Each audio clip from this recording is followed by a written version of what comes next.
So welcome everybody. It's 12 o'clock Mountain Standard Time. We're ready to get this webinar started. My name is Hillary Hayes and I work for Utah State University for the Center of Employment and Inclusion. And my role here at Utah State University is to provide trainings and help host webinars and other, technical assistance for people that provide services for individuals with disabilities in an employment setting.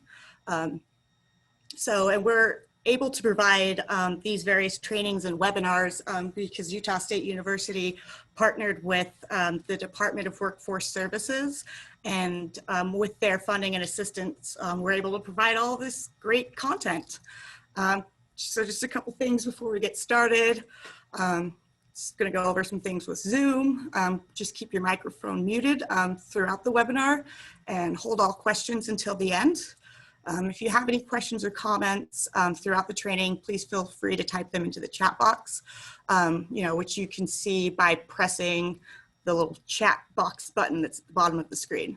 And then once Toni gets started, I will upload a copy of her PowerPoint as a PDF for you guys all to download and follow along if you'd like.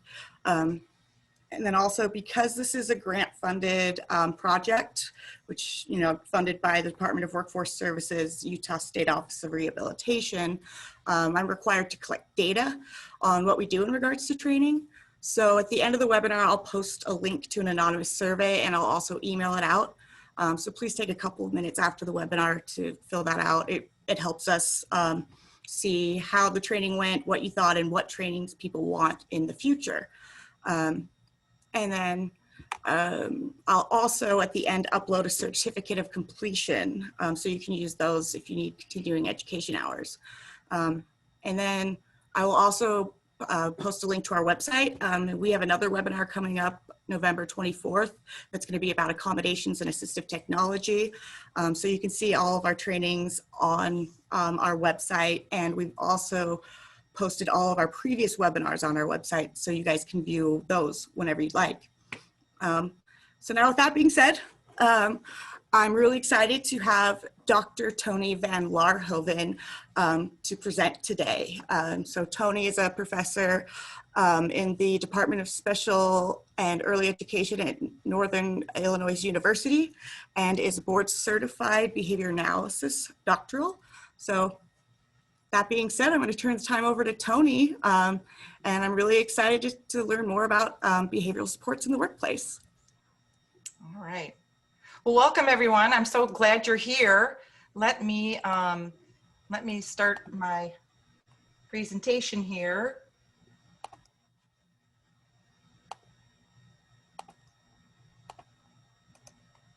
Can you see it? No. Oh, hang on a second.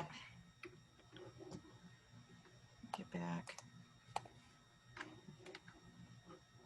Share screen 2.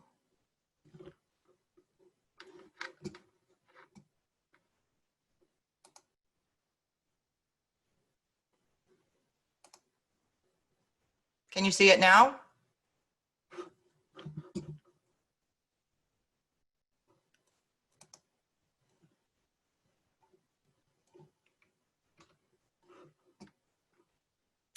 I'm sorry, were you able to see it when I just posted it?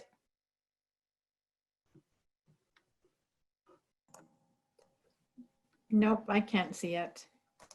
Okay, I'm going to try it again. Please stand by. Isn't technology great? It's in the chat, everybody. That's the PDF. Oh.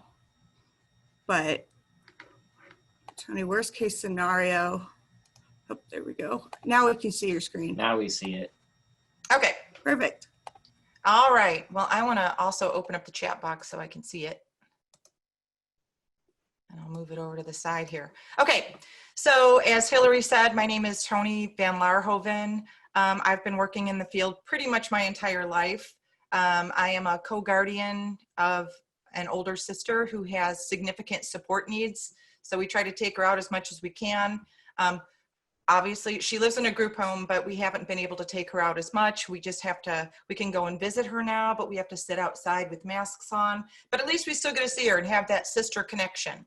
So yes, so I love working with individuals in the field. I'm very passionate about working and trying to encourage employment among this population. So this is like I said, some of my favorite things to do. So I don't know how much background you have in behavioral principles or how much background you have in providing behavioral supports. So I could spend days on this, but I'm going to try. I tried to like condense it. So I will try to just briefly cover that and focus more on the interventions based on the type of function that you may find that the individual has. Okay.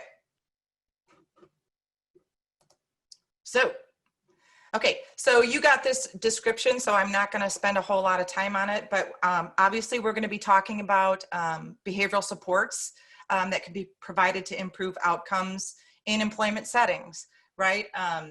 I personally love trying to figure out behavioral supports for individuals because I find it, it's like a puzzle, you know, and if you can figure something out that works well, you just feel like you've just made such a difference in that individual's life. So a lot of times I do presentations on using technology supports in the workplace too. So I'm not going to focus on that as much, but I did throw in a few things here and there because it seems to, you know, there's a little bit of overlap there. But so I'm going to be focusing on supporting the needs of individuals with autism and intellectual and developmental disabilities. So you'll see a lot of my examples will probably apply more to that population. All right. Okay. So obviously, when we're working with individuals with significant support needs, and anyone, you know, just having meaningful employment is important for all aspects of our life, right? We need a job to become independent, and then we need that to just you know, improve our quality of life. But as you know, many individuals in this this group are historically unemployed or underemployed, and that's unfortunate. So here are all of the rates. You can see that when we look at the employment rates for individuals with autism or IDD, they're very low. They're very they fall way behind what the typical population has in terms of employment rates.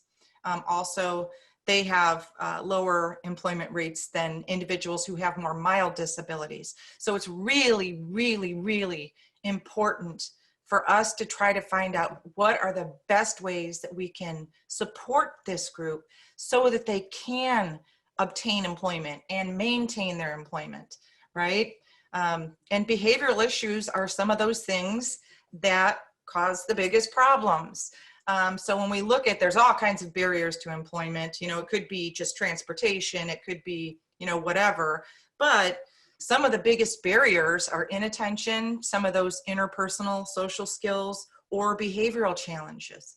Those are some of the most frequently cited barriers for this population. So it's really important for us to know how to best support their behavioral needs and their interpersonal needs so that they can be successful. Okay, so we all know that there's adverse effects of challenging behavior. Clearly, engaging in problem behavior on the job could result in the loss of a job, and then your loss of independence. Can decrease positive interactions with others, could result in physical harm, and then unfortunately can lead to more restrictive placements or fewer opportunities to be in the community. So we don't want that to happen. So we definitely want to make sure that we can support the behavioral needs of the people that we work with. Okay, so part of what we're going to do is we have to understand why the behavior is occurring because of the fact it is such a significant barrier. So if you can understand why a person is engaging in a problem behavior, you are so much closer to developing a proactive and positive intervention than if you didn't have an understanding, then you might have more reactive and more punitive interventions. And we don't want that, right? So we want to, sometimes the best solution is the simplest solution. And it's a matter of kind of stepping back and looking at, okay, what's going on in the environment? Why don't they like that task? Why is that task icky, right? So we want to pay attention to the relationship between the problem behavior and what's going on in that immediate environment. And, also maybe what's happening before they come to work, right? Sometimes we have to deal with that too. If they're fighting at home, if they have a home situation that isn't supportive, we might have to look at some of those things too. Obviously, we always want to consider if there's any medical issues going on. Some people might engage in more problem behavior because they have an ear infection, so kind of looking at the whole picture. But a lot of times, if we just pay attention to what's going on in the environment and, what's going on interpersonally, we can try to figure out the why of the behavior and then come up with a strategy to try to support the individual so that they have more success. Okay, so when we think about functional assessment, we know that in some way, all behavior serves some type of a function for the individual. And most of the time, that behavior is environmentally dependent, right? We react to things that are going on in the environment. And usually it's also maintained by conditions in the environment. They get attention for something. They don't have to complete that task.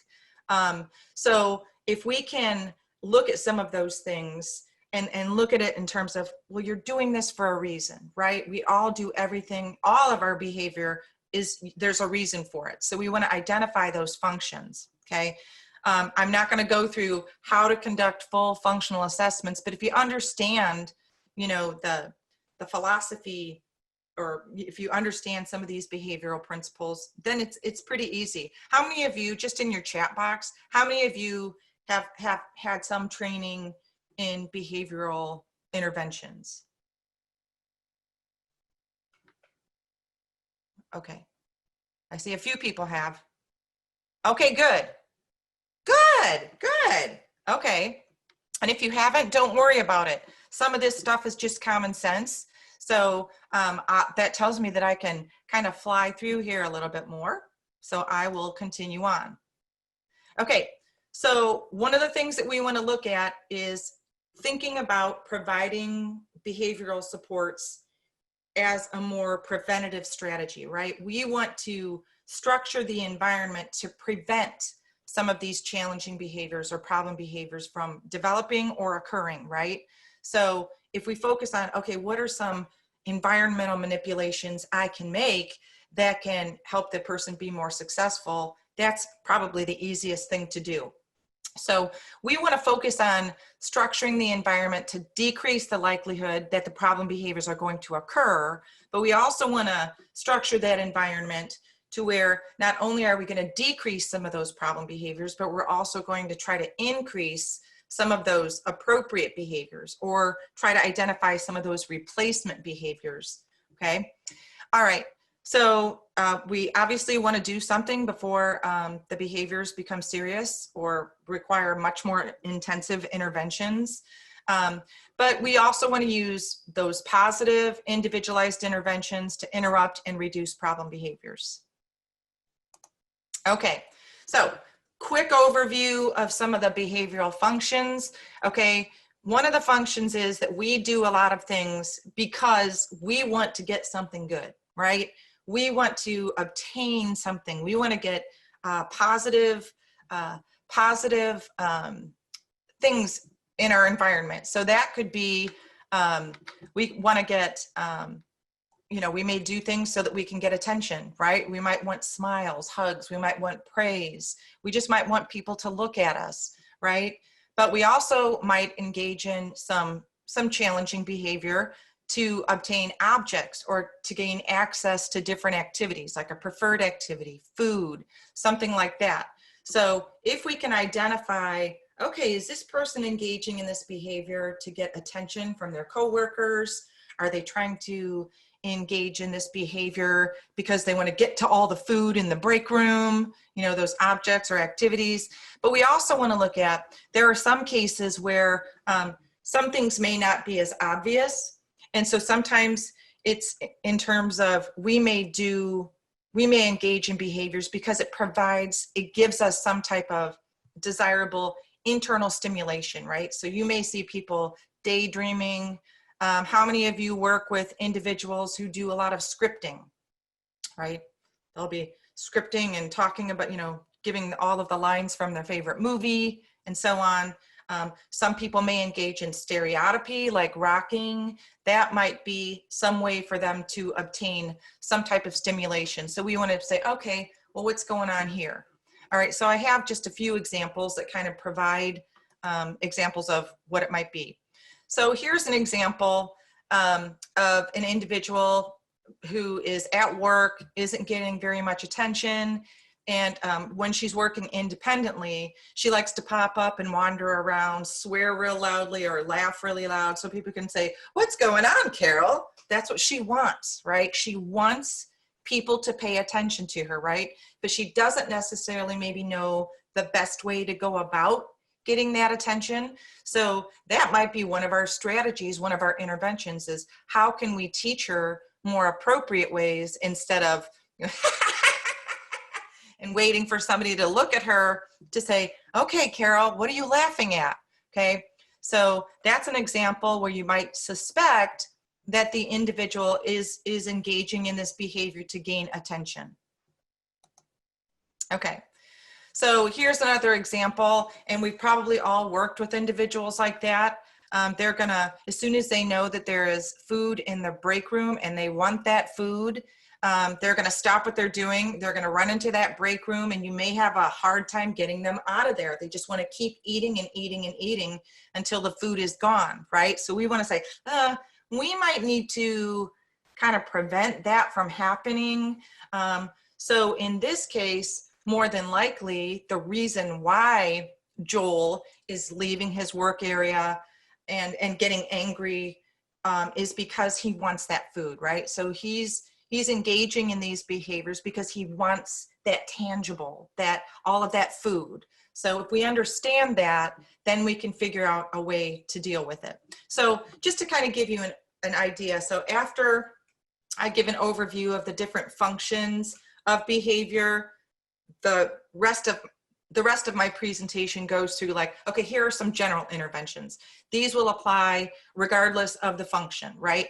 But then I have some specific interventions that correspond with individuals who are trying to obtain something. Some people call it the positive reinforcement hypothesis, or if they're trying to escape or avoid something icky. So I have them kind of organized by general interventions and then by function. So hopefully that will help when you're looking at, you're working with an individual and you think, I think this is the reason why. What are some things I might want to try? Okay. All right, so then here you have an example of an individual when they're engaged in passive activities or where there's very low levels of activity. They may just jump up, hum loudly, flap their hands, try to increase the stimulation that's going on in their environment. They may not be doing this for attention, right? This is something that they just like to do, right? It feels good, right? It feels good to rock. So it may be that's that internal, they're obtaining some type of pleasure from those from those movements, right? Okay, so here is the other type of behavioral function. So a lot of times, and I don't know how you guys feel, but it seems to me when I'm working with people in employment settings, more often than not, they engage in a lot of challenging behavior to avoid or escape a task. So in some way, we have to figure out, okay, what is icky? Something's icky, so icky that you want to avoid it or you want to escape it. So we just have to make it less icky, right? So Some people don't like a lot of attention. They don't want a lot of people talking to them, right?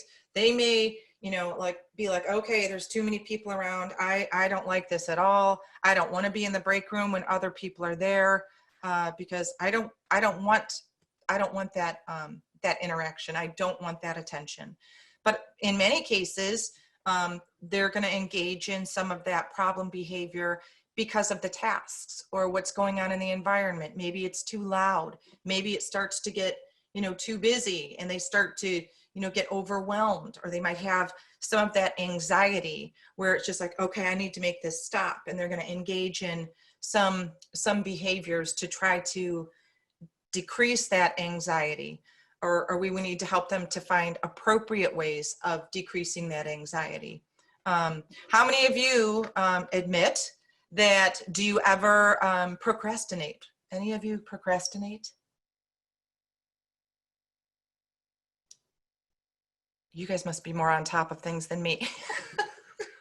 Okay, well, usually the reason why you're procrastinating is because you're avoiding something icky. It's like, oh, I don't want to do that. Oh man, oh, I better go do this. So you distract yourself with other things that are more enjoyable because you're trying to avoid some of those ickies, right? So if we can try to make some of those tasks more enjoyable, that's going to help us to not procrastinate so much. Okay, and the guys we work with are no different. Okay, so here's just an example, and maybe some of you have worked with individuals like this, but here's an example of an individual who didn't get much sleep, maybe stayed up all night playing video games, who knows. And then the minute you ask them to do a non-preferred task, they're going to get really angry because they're going to hop up, they're going to tear up materials, they may start swearing at you, they could start hitting you because they haven't had a whole lot of sleep and they're cranky. How many of you get hangry? I did when I was pregnant. I would get very, very, very, very hangry. So when I was hungry, and it was just like if I had to do things, I was much more, my fuse was much shorter. So it was just very important for me to know that Jimmy's on its way. Atta girl, Tara, get that food. Okay, so you're less likely to fly off the handle when you have a snack, if you have that issue, or if you get more sleep, right? So some of those things are just some of those things that might happen before they get to work that you might want to say, you know what, you should probably get some more rest before you get to work, or you might want to eat before you get to work, and think about those things. Okay, so this is an example of someone. How many of you, I've noticed that I'm working more and more with individuals who have anxiety issues, where it's just their anxiety just overcomes them. How many of you find that you're working with, it is very pervasive. I'm noticing that a lot more students that I'm working with have anxiety issues, and that definitely needs to be supported in the workplace. We need to find strategies to try to help them to not have anxiety attacks, to not melt down or feel overwhelmed. And so if we can identify, well, what are the things in this environment that make you feel so anxious and overwhelmed? How can we reduce that so that you can continue on with your job and not be falling apart? Okay, so I'm going to talk about some things like that later. Okay, so many times when we're working with an individual and you're not sure what the function is, sometimes what you need to do is just kind of ask yourself these questions and make note of it and just say, okay, what usually happens after the behavior occurs? So when I start screaming, do people usually come over and say, what's wrong? Are you okay? Do they get access to a preferred item? Oh, I see that you want that. Okay. No more screaming. Here you go. You get that, right? Or when they engage in the problem behavior, do they get removed from that situation? Say, okay, you know what? We're gonna take a break here. You're gonna come sit down. You're gonna sit here for a minute. But really what results is the fact that they don't have to complete that task and they are escaping and avoiding that situation. So if they engage in the problem behavior as a way of communicating that I don't want to do this and I'm going to find a way not to do this, then we know that we're onto something. And then we can start digging in deeper to say, okay, all right, something's not good. It could be the task, it could be the environment. So let's look at what that might be. And again, you might want to look at some of those interventions that apply to individuals who tend to escape and avoid tasks, okay? Another thing you want to, so there's a lot of other things that we want to look at. So we want to also look at when the behavior is most likely or least likely to occur. So what type of task is it? Is it a difficult task? Is it easy? Sometimes people engage in more challenging behavior because they're bored. It's just like, okay, if I have to do one more of these things, I'm going to lose my mind, right? Or they're really getting frustrated because what's being asked of them is too difficult, right? So you definitely want to look at what are your tasks, what are the activities, what's going on. We also want to look at the type of environment. Is the task, is it unstructured? Is it structured? Is it active? Is it passive? All of those things can come into play when we're trying to decide, okay, how can we make this, your job, more palatable for you? How can we make it more pleasing? Okay. You also want to look at, are they alone? Are they receiving too little attention? Might want to find ways to find a way to get more attention. Is the environment too busy? Is it just bustling where there's just people roaming around? Sometimes that can create problems for people. Or is it just too quiet where you're just like, okay, I need to do something to shake things up here. You also want to consider, how are the instructions or demands being given to the individual? Is it a barrage of verbal instructions? Okay, first you have to do this, and next you have to do this, and next you have to do this, and next you have to do this. How many of you would get a little annoyed if somebody was standing over your shoulder giving you a barrage of verbal instructions? You might engage in problem behavior. I might throat punch them. Well, see, that's why the people we work with do the same thing, right? She's like, oh my gosh, enough, right? So that's funny.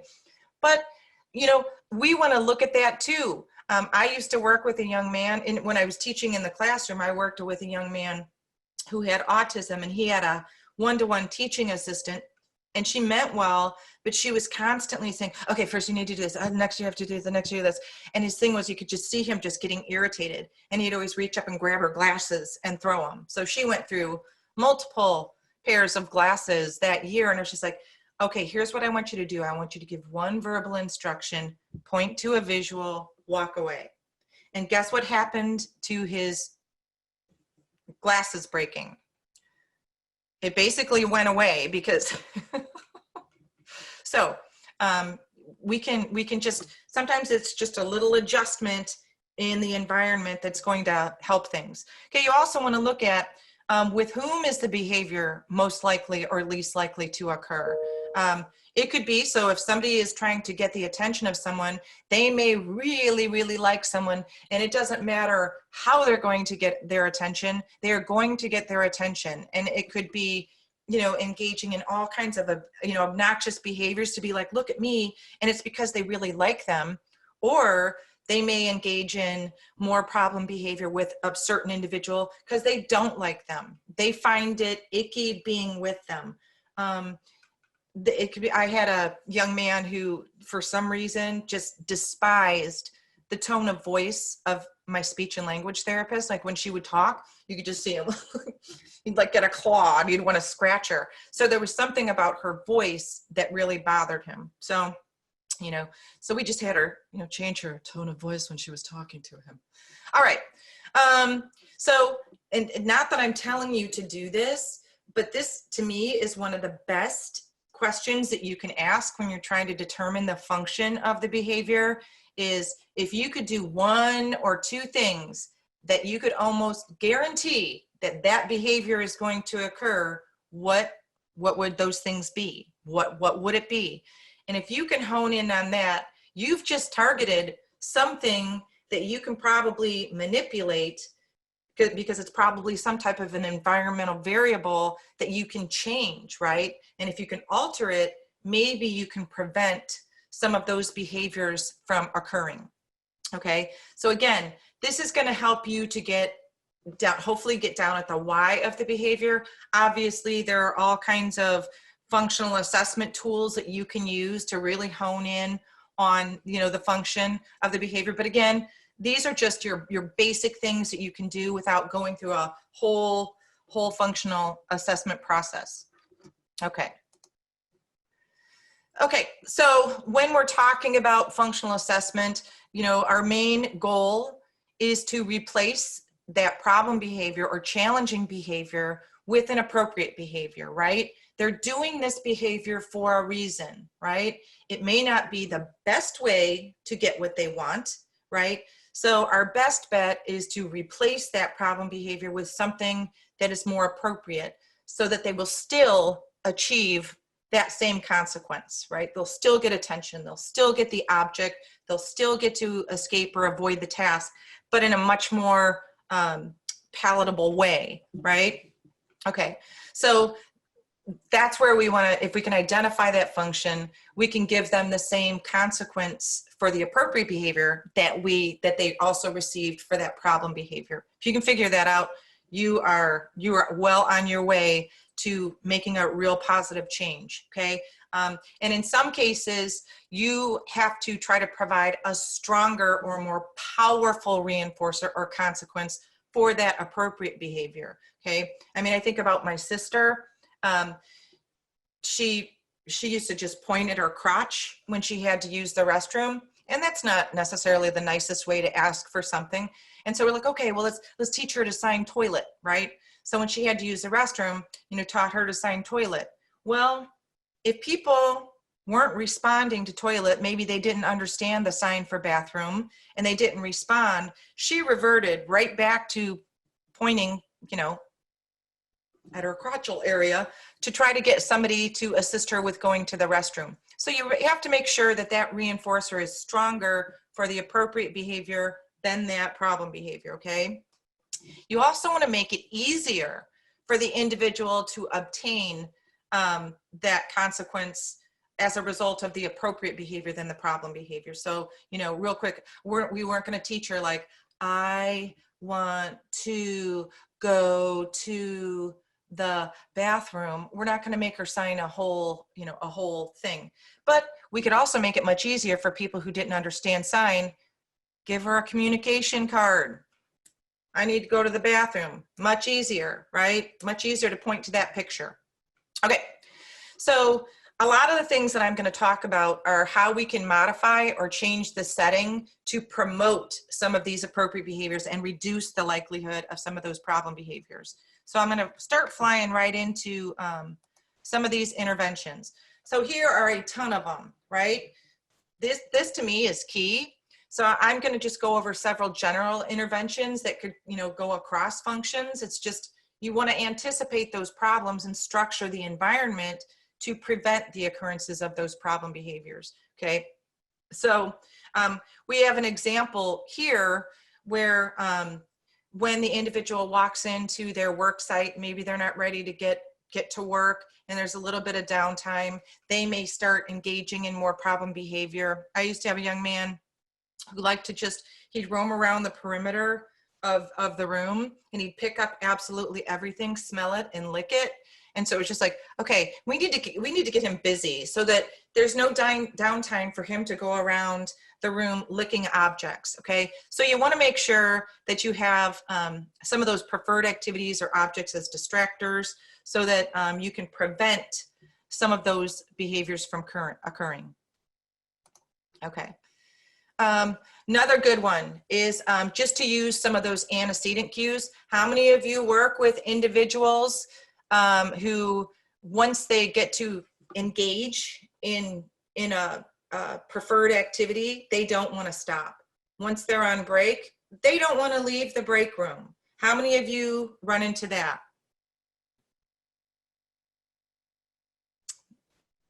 I'd be surprised if you don't. I've run into it. I run into that with myself too. right? It's hard. So a lot of times what we want to do is we want to think about some of those safety signals or those antecedent cues to let the individual know that, okay, John, I know that you're watching YouTube videos right now, but once this video is over, you need to get back to work. How many of you like to read? And people will say, okay, you need to come do this. You go, oh, just let me finish the chapter. Just let me finish the chapter, right? And you would get irritated if they said, no, put it down. You need to come right now, right? That might set you back.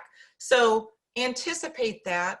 Know that the individual is probably going to appreciate saying, hey, you know, I know you want to finish watching this video, but once this video is over, we need to get back to work.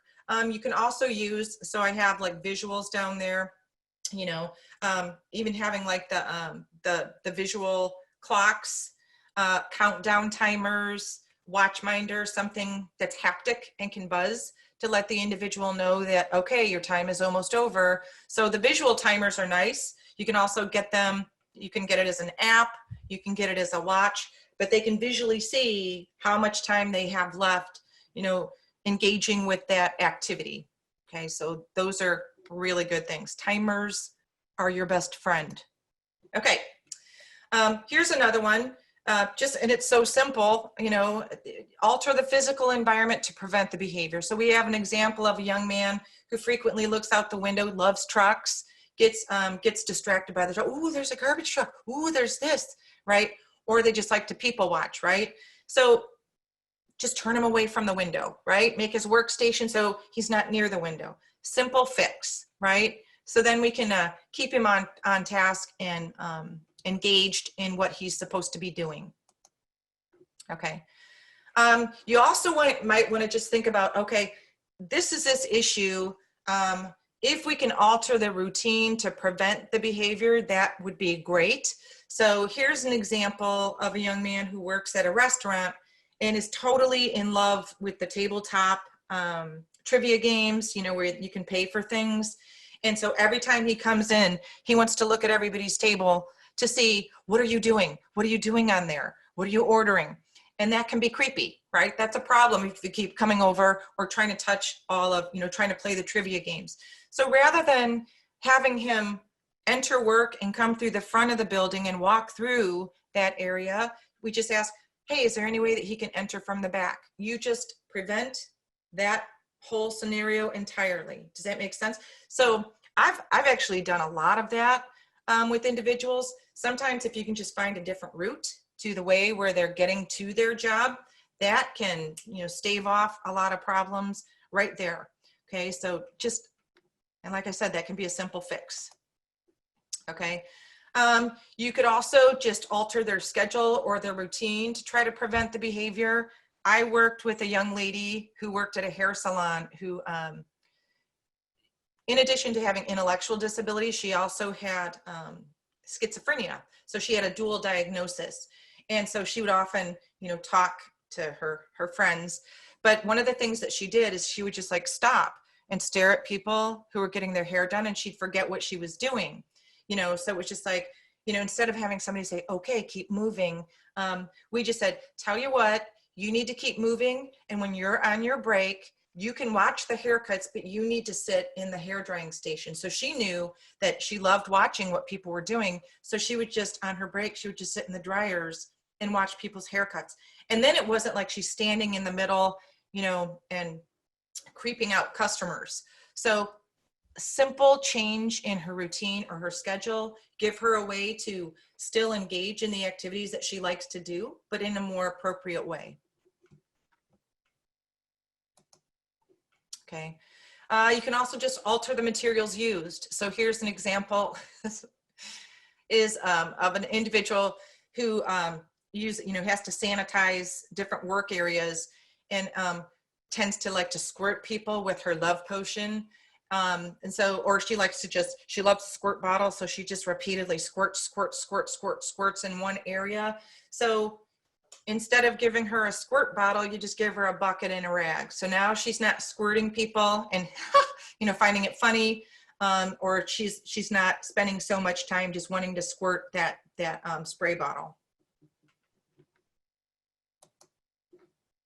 And I'm sure if you come up with other, well, you know, I think it's always good to share if you have some other things like, oh, I did something like that too. Here's just another thing to think about is just altering the organizational structure of the tasks. Sometimes just organizing that workspace and letting the individual know, okay, first you're going to do this, next you're going to do this, then you're going to do this. Just doing that is going to help them from, feeling overwhelmed. How many of you, Hillary and I were just talking about this. We were talking about where you have so many things to do and you're writing things down, or you have Post-it notes and everything, where sometimes you look at it and you're like, oh my gosh, I don't even know where to begin. I mean, and do you get a little bit where you're like, I'm shutting down, man. I need to just go to bed. I need to go to bed right now. I can't, So we may be working with individuals who they get so overwhelmed with all of the things they have to do. So let's decrease that workspace. Let's say, first you do this, next you do this, and color code things. So the first on your list is this. So grab folder number 1. Now you're not overwhelmed with 5 folders on your desk. Organize that workspace. This is something, I have a twin sister who's, to me, one of the best vocational coordinators out there. She and I actually do a lot of research together, but this is something she created, the picture in the middle. Oh my gosh, it's upside down. Well, anyway, she had a young man who was working at a gym. And so, she had a few students who worked at this gym. And so she just had she took pictures of the whole place, the whole environment, and then just said, okay, here's where you're gonna start. You're gonna go to station number 1. You're gonna dust off the balance beams. Then once you're done with that, you're gonna go to station 2. It's right here. This is what you're gonna do here. And what worked nicely is even the employers loved it, because when that student was done, they would just circle where they finished. And then the next person who came in, they'd say, okay, this has been done. You start with area number 3, and so on and so on. So I think a lot of times, if we just spend more time really making the task organized and clear and working in a systematic fashion, sometimes that in and of itself is going to defray a lot of those challenging behaviors. So it's a nice thing to do. Okay, general interventions, and this should go without saying. We want to reinforce those desired behaviors, right? Because that's going to increase the probability that they're going to occur, right? So when an individual is, when they ask a question, instead of biting their hand, right? Instead of biting their hand, they say, I don't know how to do this, or I don't understand. Or if they clean up their workspace without a reminder, say, wow, I really like the fact that you went and asked for help. Good for you, man. Proud of you. So, reinforcing some of that appropriate behavior. And it sounds so simple, but you'd be surprised at the number of people who forget to do that. I think they're just like, oh, please don't engage in problem behavior, that they forget that, oh no, wow, that's really good. I have to say something about that. So that's just very general. But also don't want to go overboard too. I worked with a young man. If you said, wow, thank you, he just said, I hate thank you. So he hated being told thank you, because apparently I said it too much. So I knew that, okay, maybe cut back on that reinforcement or come up with some other praise that was good. Okay, so again, look for those things that you want and then reinforce them. And it doesn't have to be verbal praise. It can be a thumbs up or even a facial expression like, wow, man, awesome. I find myself that I do a lot of snapping and pointing at them. And I realize that's kind of annoying. I probably shouldn't do that often, because, not everybody likes to be pointed at. Okay. All right. If you can, sometimes the best thing you can do is try to ignore that problem behavior when possible. It is not always possible, especially on a work site, right? Sometimes you have to deal with it because you want them to keep their job, right? But in some cases, you might have to just say, hey, man, if I'm not going to talk to you right now when you're shouting. I'll talk to you when you speak quietly. So you're going to ignore the shouting. And then when they start talking, and you say, okay, now I'm ready to listen, right? If somebody's just trying to get your goat, and they throw their coat to just try to get a reaction out of you, just keep going. Maybe step on your coat on the way. I'm kidding.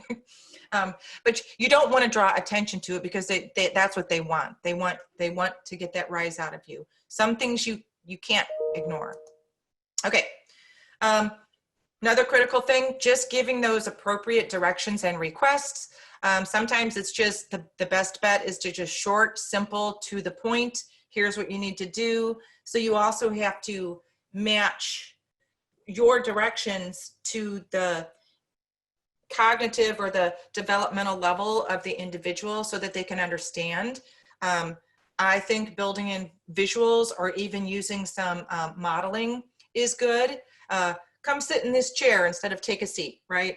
I worked with a young lady where she engaged in a lot of challenging behavior.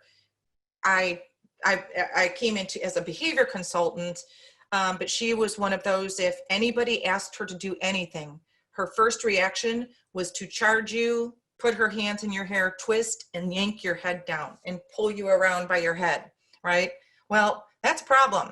So if anybody gave her a verbal request or a verbal remand, and it could be something she liked, she was going to attack them. So we thought, okay, we've got to find a better way of giving her directions. And we found, and it was so simple, that if you just started doing the task, so she loved to vacuum. And so if I just went and said, I love vacuuming, you want to try? She'd pop right up and do the vacuuming. No, so no aggression. So we found that if we just modeled what we were doing first, she was much more willing to engage in that response. So again, look at how the requests and the directions are being given, because that might be, an easy fix. Okay, and have any of you ever heard of behavioral momentum? Anybody heard of it? Oh, okay, good. Well, behavioral momentum is something where you keep reinforcing these, if the individual, that's okay if you'll understand it after I'm talking about it. Basically what you want to do is you want to, especially for people who tend to be more non-compliant, I don't necessarily like that word, or who don't always follow directions when they're given. If they have to engage in a non-preferred task, what you want to do is build up their momentum of following those requests until they get to that non-preferred thing. So this is an example. I had a young man who he loved the dumpster, he loved throwing away garbage, he loved all of that. So I would give several requests, right in a row that I knew that he would follow. So it's like, hey, Marlon, could you pick up that piece of paper, please? Wow, good for you, high five, give me a high five. Okay, 2 requests right in a row. Okay, throw the paper in the garbage, please. So he's already up out of his chair, already up toward the door. Say, okay, Marlon, get your coat so we can go to the bus. So it's that behavioral momentum where you want them to continue on with a role of following some of those requests until you get to that. Doesn't always work, right? As soon as they get to that non-preferred thing, somebody could just sit. Nope, not doing it, right? So this is something you can try. So reinforcing some of those low probability or reinforcing some of those high probability behaviors, things that they're more likely to do, and reinforcing them until they get to the non-preferred or low probability behavior. Okay, and this is something that you all know this, and I think most people know this, but I think sometimes I think we forget sometimes when we're working with individuals, is just that concept of following through. If you ask an individual to do something, you want to provide assistance. If you've asked them twice, then you might have to say, okay, well, I'm not gonna be like, well, he's not gonna do it, so, whatever. Because then they're gonna learn to ignore you. They're going to learn that, oh, they're not gonna make me do it. You can ask me a couple times, but she's not going to follow through on it. So nope, not doing it, right? But you also need to follow through with those consequences, right? So if you tell somebody that, hey, tell you what, when you finish that task over there, you can go and have a cup of coffee. Well, make sure she gets that coffee, or they're going to realize that, you know, what you have to offer isn't likely to come true. And then you can have more problems on your hands. Okay. Sometimes you just have to just establish those rules or limits. So this is an example that I've found for a lot of individuals I've worked with in an employment setting, is when they just want to keep talking to their coworkers. It's just like, hey, and they don't necessarily have the social awareness to know that that individual is busy, and they don't have time to chit chat, right? And they'll just keep talking and talking and talking. So sometimes you have to say, okay, you know what? No more than 3 exchanges with this individual. So in this example, I have it where a young lady just loves her manager. So anytime she sees him, it's just like, hi, how are you? Oh, I'm doing, you know, she just wants to keep engaging and engaging when he's on his way to do something else. So you can just say, okay, no more than 5 social exchanges. I've also worked with individuals. I had a young man who, you know, had a special interest, and his special interest was the weather, especially inclement weather. And he could tell you where all of the sirens in town were, you know, oh yeah, that siren, I don't know if that siren went off, but if a storm was coming, he wanted to tell everybody about it, you know, a storm's coming. And it was just like, he had to keep telling people, and they told everybody about, you know, everything they ever wanted to know about the weather. So for him, it was something similar like this, but what we did for him is I just created a card for him, and just, it said weather talk. And so worked with the people in the employment agency and just said, okay, is it okay with you? You know, he does like to talk about the weather, but it's not always at the right time. Are you okay if he has a card, if he hands it to you, if you have time, that he can tell you what he knows about the weather? So it was like exchanging, saying, hey, do you have time for weather talk? And as long as the person was holding his weather card, they would listen to his weather talk. Does that make sense? So then he was doing it at times when people could listen, and he was still getting what he wanted. So it was kind of establishing those rules or limits. Okay. Obviously just redirection, that works a lot. So if you have somebody just going to dance on the table, say, hey, come on down here, I want you to help me sweep the floor. So you redirect them into doing something that's more appropriate, right? That's one of the easiest things you can do. Okay, again, these are all some of those general interventions that you probably know about, but it's just a matter of, oh, you know what, I could eat, you know, another thing for me to think about. Okay, this is something, and I was pretty proud of myself for some of these, but I worked with a young lady who she's my young lady who worked at the hair salon, and she often talked to people. You know, she had these people that would interfere with her, and she would talk to them. But she was also just very religious, and she would just start singing at the top of her lungs, Jesus loves me, you know, and she'd say, praise Jesus, and she praised Jesus, you know, and it's like, you know, she was overcome with her love of Jesus, but it wasn't necessarily appropriate in the middle of a hair salon, right? So they were so nice. And I said, can we just, you know, I called it her altar. And I said, you know what? It's great to pray. It's wonderful to pray. And who am I to tell you that you can't pray? That's not me. I can't tell you not to pray, right? But there's a time and a place for everything. So we just asked if we could set up like a little altar in the back room for where, when she really felt like she needed to pray, that she could go in that back room, she could pray, she could get what she, you know, wanted out of it, but she wasn't engaging in, you know, this singing in the middle of the hair salon. So you can use stimulus control procedures. Another thing that I did for her, she, like I said, she would often talk to, she had a couple of different people that interfered with her, but one of them, it was like some, you know, she'd always talk to this Juan.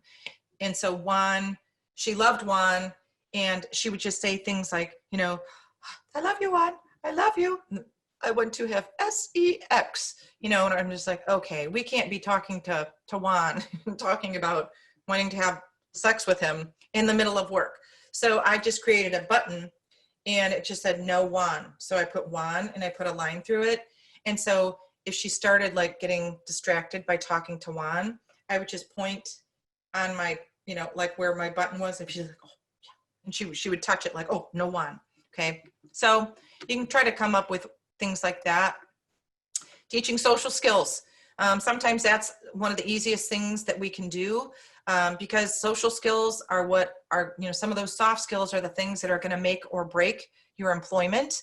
So teaching some of those things outside of the workplace is good. So here's an example, and I'm sure some of you have run into this. There's a young man who would become verbally combative with his employer or his boss when he was given corrective feedback, like, who are you to tell me? So his job coach just, you know, spent a lot of time role playing how to accept corrective feedback. What's the best way to do it? But I've also had a lot of success with having an individual watch like a video model of what is the best way to receive, you know, what is the best way to accept corrective feedback. Here are the steps.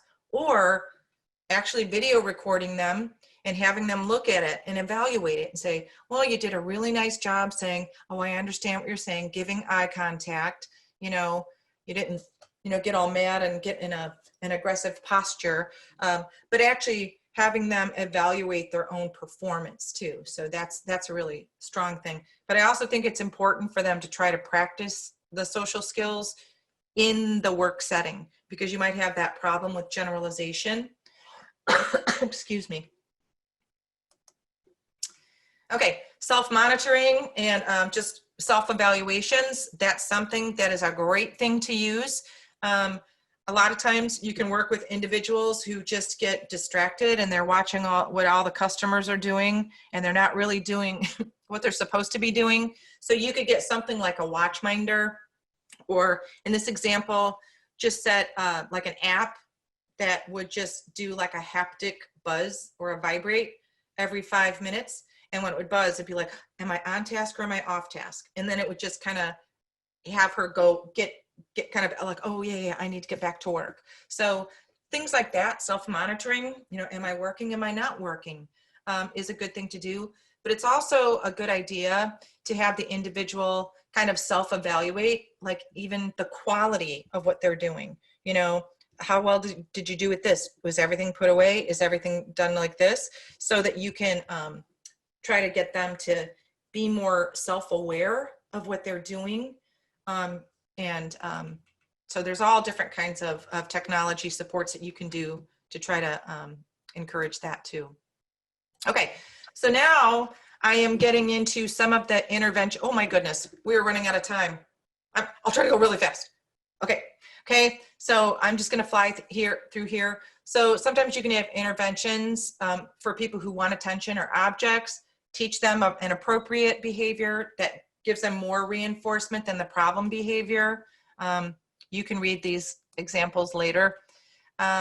Use a differential reinforcement procedure where you pay attention to the, you know, you kind of place one of the behaviors where you don't attend to that, like the problem behavior, but then you attend to the appropriate behavior. So this is an example of somebody who liked to talk in his villain voice. And so it's like the coworkers were told, okay, don't talk to him or look at him when he's talking like that. Only talk to him when he's using his Dan voice. Okay, so you reinforce the appropriate. Don't reinforce or ignore that inappropriate. Here's an example, young man that was working at a auto dealership, liked to swear to be like the guys, but it was getting out of hand.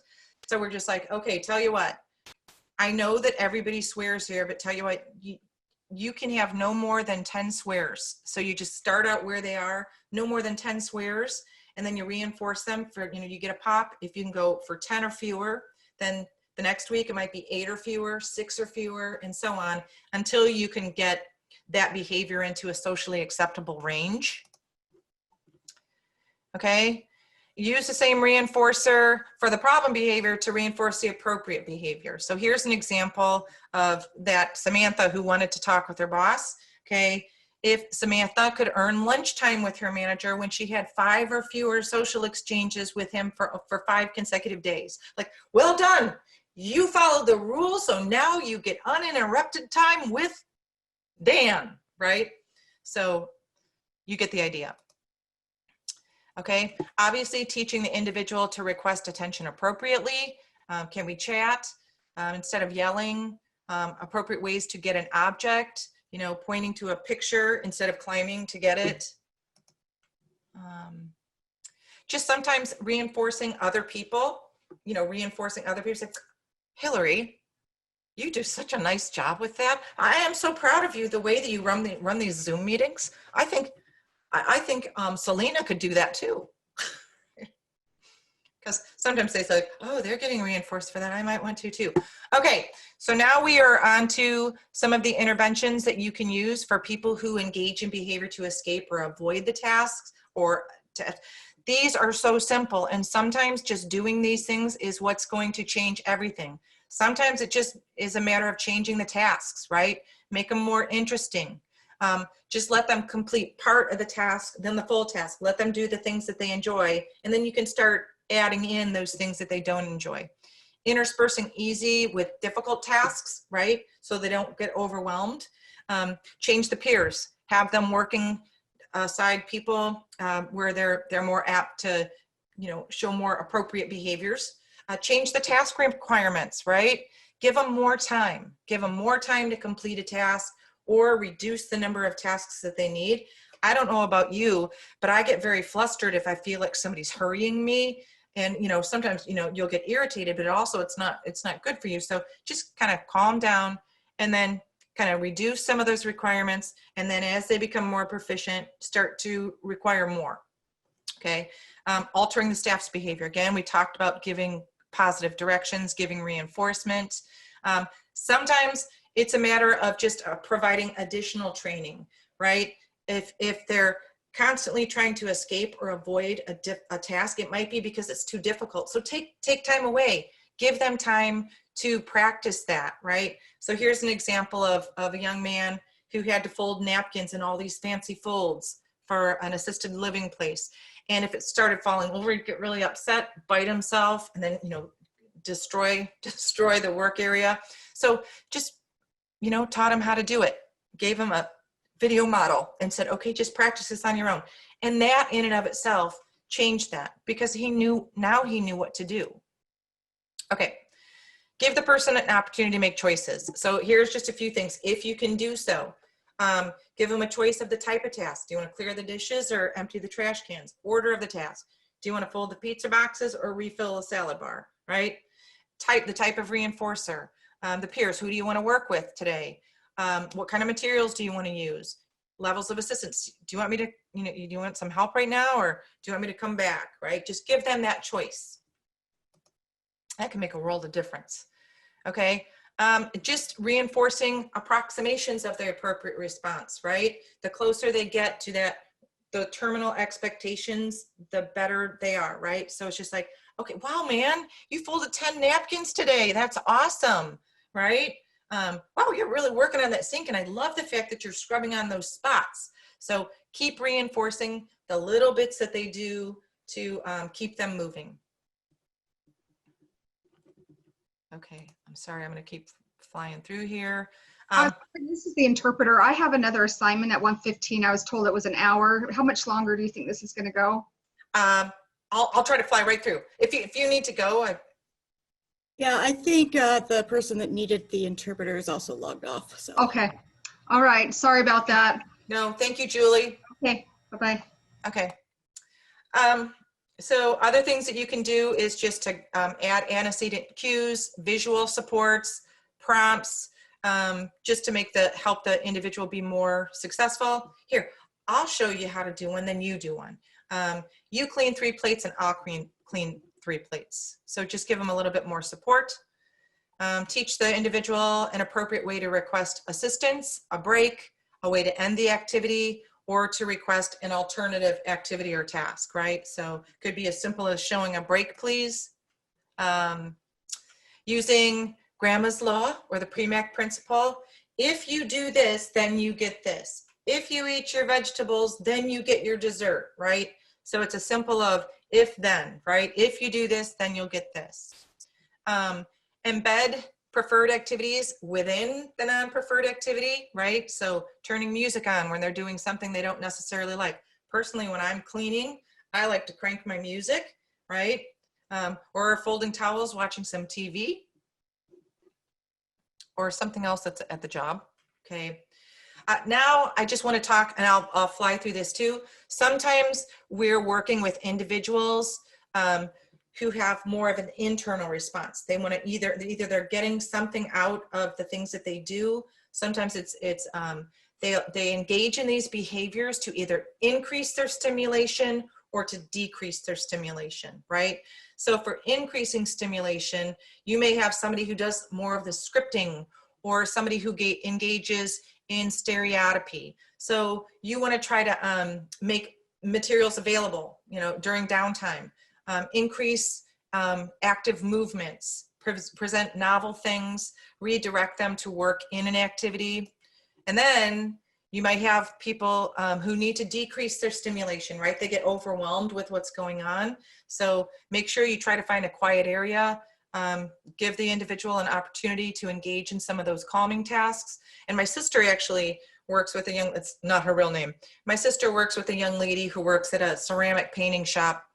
And when it starts to get busy and there's kids and there's a lot more stuff going on, she gets a little bit overwhelmed.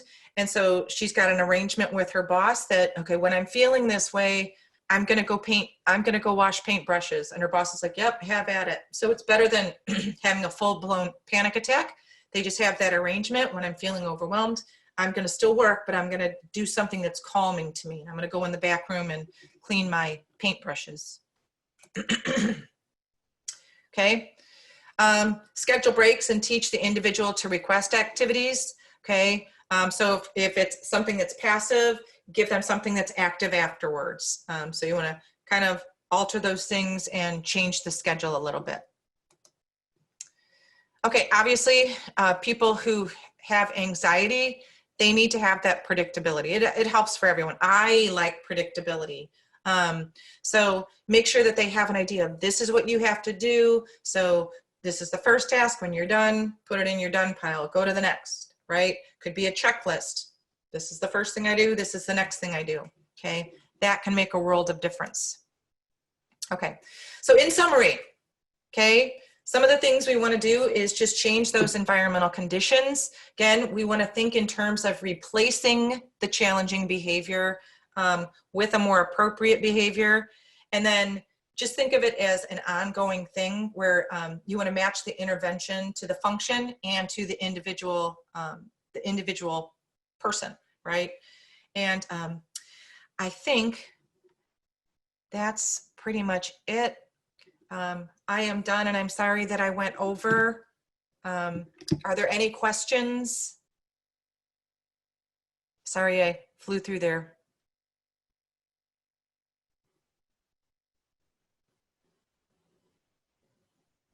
Well, thank you very much for the feedback, Tara. Thank you. That was very nice. Well, thank you, Dave, and thank you for coming.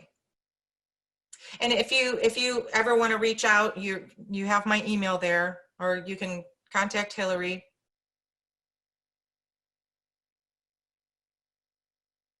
Yeah, that was amazing. Does anyone have any questions? Now's a good time.